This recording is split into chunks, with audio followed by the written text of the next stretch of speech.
Estos dos libros, cuya publicación data de inicios del 91, fue una investigación realizada por el Instituto para la Deuda Externa Latinoamericana, y en cuyo interior recogen trabajos de dos de sus principales investigadores, que no son otros que Roxanne Chessman, pareja del fallecido expresidente Alan García, y el ex viceministro de Comunicaciones en el segundo gobierno de García Pérez, Jorge Cuba, hoy detenido, acusado de haber recibido millones de dólares por parte de Odebrecht en coimas por el Metro de Lima.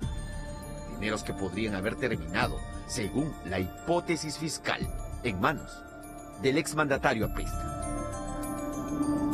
Terminado el primer gobierno, incluso ellos, tanto Chessman y Jorge Cuba, terminan perteneciendo a una ONG que crea Alan García.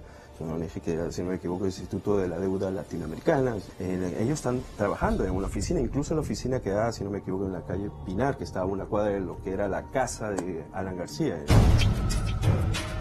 Y es que precisamente en los créditos de aquellas publicaciones donde Cuba era uno de los investigadores, figuraba como presidente del consejo directivo de aquel instituto. Escuche bien, Alan García.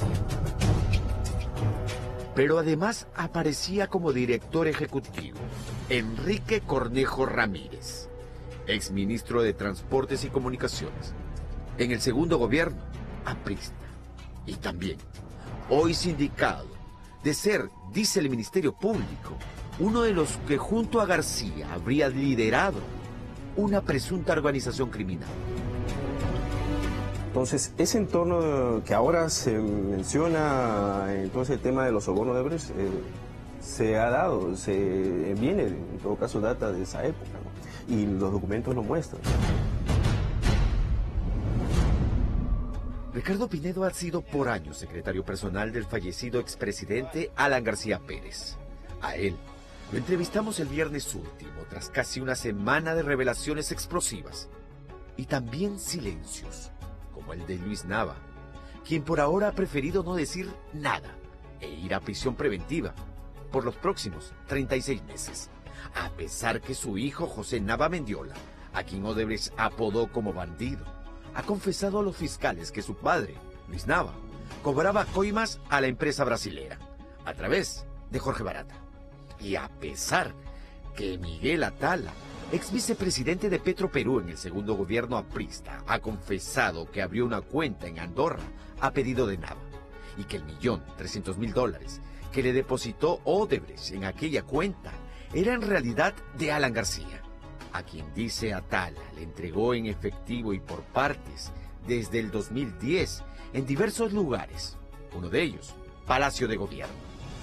Un dato: la semana pasada, en Curitiba, Barata también señaló a Palacio de Gobierno como uno de los lugares donde entregó en efectivo a Luis Nava parte de los 3 millones por coimas. Ya murió Alan García. Esto está por probarse. Eso está por probar, tiene que corroborarse, ¿de acuerdo? Pero nosotros seguimos siendo un partido, seguimos defendiendo a Alan García porque personalmente yo creo en su inocencia. He trabajado 24 años con él y he estado en Palacio todos los días. ¿Cuántas veces lo ha visto Atala en este tiempo que él manifiesta? Yo iba, le entregaba algunas veces a la... ¿Cuántas veces ha visitado Yo lo he Atala? visto numerosas veces en la oficina del señor Nava. Ahora, ¿con el presidente Alan García? En eventos sociales. No, en Palacio, digo. Es bien difícil porque si va donde el señor Nava, usted ya está dentro del Palacio de Gobierno, puede visitarme a mí, puede visitar a la secretaria general, puede visitar a la secretaria no personal. sabe si es que lo visitó. ¿Cómo? ¿No? Cada uno está en su oficina. Según Pinedo, creer en la palabra de Miguel Atala es creer en la palabra de un mentiroso. Un tipo que por años sostiene mintió sobre aquel depósito de $1.300.000 hecho por Odebrecht. Yo lo que quiero hacer recordar a los amigos que nos ven hoy día es que esto ha sido una costumbre continua en el señor Atala. Primero, que él justificó el depósito en Andorra durante 2 años diciendo de que era la venta de un terreno.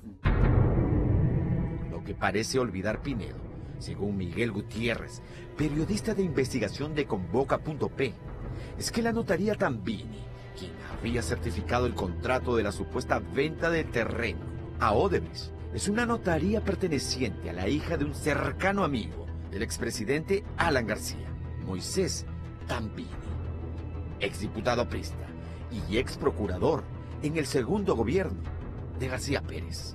El mismo Alan García había admitido que son viejos amigos, incluso fiestas sociales concurrían, ¿no?, en las principales. Era muy amigo tanto del papá como de la hija. Lo que pasa es que llama mucho la atención que siendo una operación simulada de un personaje cercano a Nava y al propio Alan aparezca esa notaría. Precisamente en esta foto de una de las reuniones organizadas por Moisés Tambini, se observa al expresidente junto a su pareja y madre de su último hijo, Rosanne Chessman, cuyo nombre, en el tiempo, desde 1988, durante el primer gobierno de García Pérez, habría estado ligado a nombres como Enrique Cornejo y sobre todo con el de Jorge Cuba, quien investiga la fiscalía.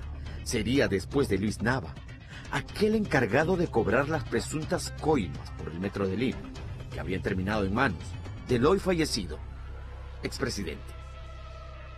En realidad se trata de graves hechos de corrupción y lavado de activos dentro más bien del aparato gubernamental.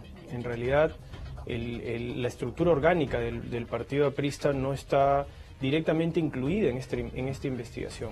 Por el contrario, la organicidad, la permanencia, los roles y tareas distribuidos dentro de estos graves cargos están más bien relacionados con el ejercicio de las actividades públicas, porque se trata, en este caso, de obra pública que está relacionada al pago de sobornos y cómo esos sobornos luego son disfrazados para finalmente que su destinatario pueda hacer uso de ese dinero ilegal, ¿no? Entre lo que contó Jorge Barata la semana pasada frente a los fiscales peruanos, hubo un detalle. Este dijo que los últimos pagos por coimas a Nava y a Atala se habrían dado entre el 2008 y 2009.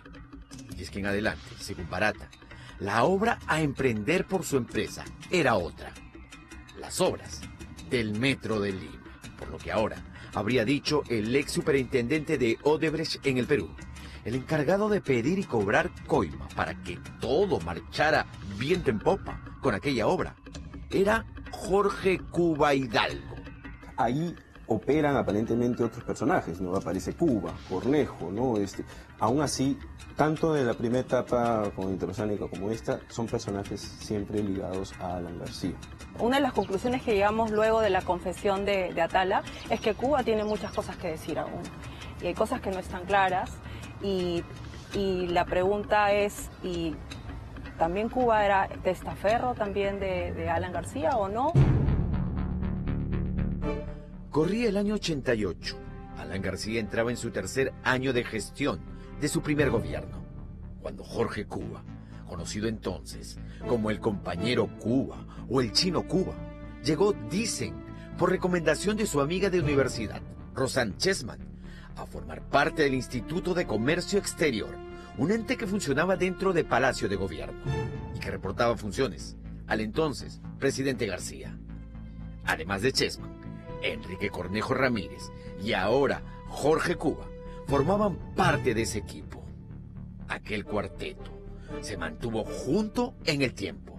En 1990, cuando Alan García dejó la presidencia de la República, formó la ONG Instituto para la Deuda Externa Latinoamericana, donde él era el presidente del Consejo Directivo y Enrique Cornejo, director ejecutivo, mientras Rosanne Chessman y Jorge Cuba Hidalgo trabajaban como investigadores. Los años pasaron y ya en el segundo gobierno aprista, en el 2008, Enrique Cornejo asume el Ministerio de Transportes y Comunicaciones, un ministerio a donde también llegaría como viceministro de Comunicaciones Jorge Cuba Hidalgo. Yo me acogí a la confesión sincera.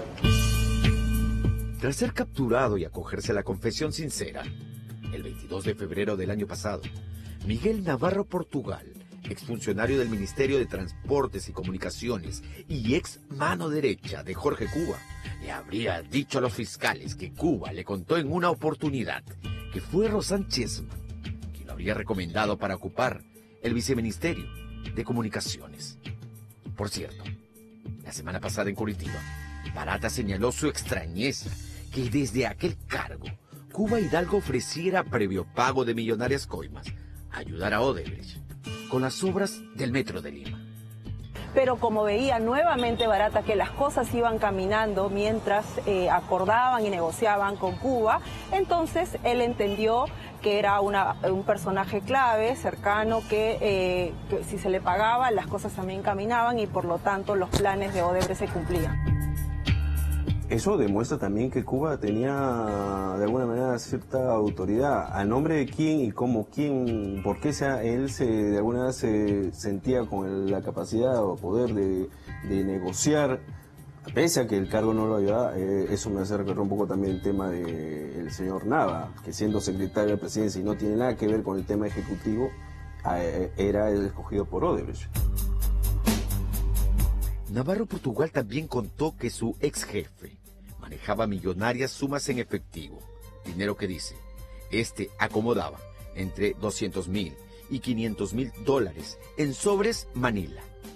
Sobres que tras recibir una llamada indicando la placa del carro que vendría a recoger el paquete, narró Navarro, era el propio Cuba quien se acercaba a los vehículos y entregaba los millonarios montos. Equipo especial Lavallato, de seguro en adelante buscará poner todos sus esfuerzos, tratando de saber si el destinatario final de esos dineros en efectivo fue o no Alan García.